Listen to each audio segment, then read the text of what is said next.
Bonjour, c'est Nae, bienvenue dans cette vidéo plutôt courte, elle sort un peu du cadre de ce que je fais d'habitude, mais j'ai trouvé le sujet super intéressant, du coup bah me voilà. Au passage je suis un peu malade donc je m'excuse d'avance pour ma voix, et autrement c'est parti. Alors, vous n'êtes pas sans savoir que dans le cadre de la science, de la médecine, etc., on utilise des supercalculateurs ou des super-ordinateurs, peu importe le nom, qui vont réaliser des calculs pour étudier plein de trucs différents. Concrètement, ces machines servent à plein de choses, du style résoudre de très grosses opérations mathématiques, cartographier plus précisément l'espace, ou faire des recherches pour des maladies comme le cancer, Alzheimer, etc., etc. Donc, vraiment plein de trucs. Et du coup, aujourd'hui, j'avais envie de vous parler de quelque chose que j'ai découvert en 2018 grâce à un youtubeur de l'époque. Je voulais retrouver qui en avait parlé, mais impossible de mettre la main dessus. Du coup, bah tant pis, j'imagine. Et ce quelque chose, c'est un projet qui porte le nom de Bouinc. C'est un nom atypique, je sais, et je suis pas du tout certain que ce soit comme ça que ça se prononce, mais ça me fait marrer. Mais du coup, qu'est-ce que c'est? Eh ben en fait, c'est à peu près la même chose qu'un supercalculateur dont je viens de vous parler. Toutefois, sa puissance n'est pas tirée de sa propre infrastructure, comme Frontier aux États-Unis ou encore Fugaku au Japon. Ça, c'est des ordis construits spécialement pour ça. Là, on va servir de la puissance d'ordinateur de gens comme toi ou moi. C'est un peu comme le Genki Dama, tout le monde donne un petit peu pour faire un gros truc au final.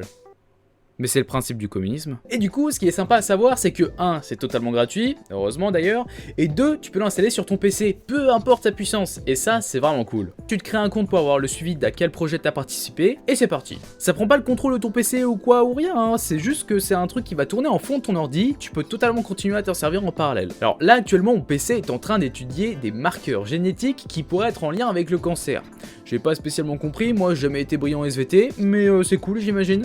Alors évidemment ça consomme de l'électricité puisque ça implique que le PC continue à tourner. No shit bro, ça utilise de l'électricité, ma facture elle va flamber, j'ai pas les sous et voilà. Je sais pas comment finir ce perso, en toute honnêteté. Mais en fait non, ça va pas spécialement te coûter cher vu que t'as des paramètres qui te permettent de régler à quelle heure commencer et arrêter les calculs. À quel point t'autorises le logiciel à utiliser des ressources, etc. Comme ça tu peux faire tourner ça tranquillement quand t'es pas devant ton PC. Ou si t'es devant ton PC, tu le mets en puissance réduite, comme ça il tourne tranquillement dans son coin. Je trouvais que c'était intéressant d'en parler parce que ça coûte pas grand chose, c'est pas très connu et c'est un truc qui tourne en fond mais qui peut être utile sur des sujets qui nous concernent tous. Du coup bah voilà. Le lien du projet est dans la description, je vous recommande de télécharger le Bouinc tout simple si vous y connaissez pas trop. L'interface etc peut faire un peu peur au début, il y a un peu d'anglais, mais si ma vidéo a permis à au moins une personne de l'installer sur son PC, bah c'est une victoire en soi. Influenceur.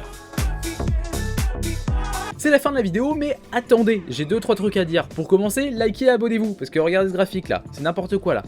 On est où là? Deuxième chose, je recherche actuellement un monteur, parce que vous avez pu constater, mais je suis pas ultra actif. Trop marrant. En fait, c'est tout simplement dû au fait que je fais plein de trucs dans tous les sens et en même temps, ce qui fait que j'avance pas très vite. Donc si jamais vous avez des talents en montage, que vous êtes monteur ou que vous connaissez quelqu'un qui en fait, contactez-moi à cette adresse mail ici ou sur mon Insta, il y a littéralement 2 choix, donc t'en choisis un s'il te plaît. Et autrement, je pense que c'est tout ce que j'avais à dire, je vous souhaite une bonne journée. Ah oui si, dernier truc,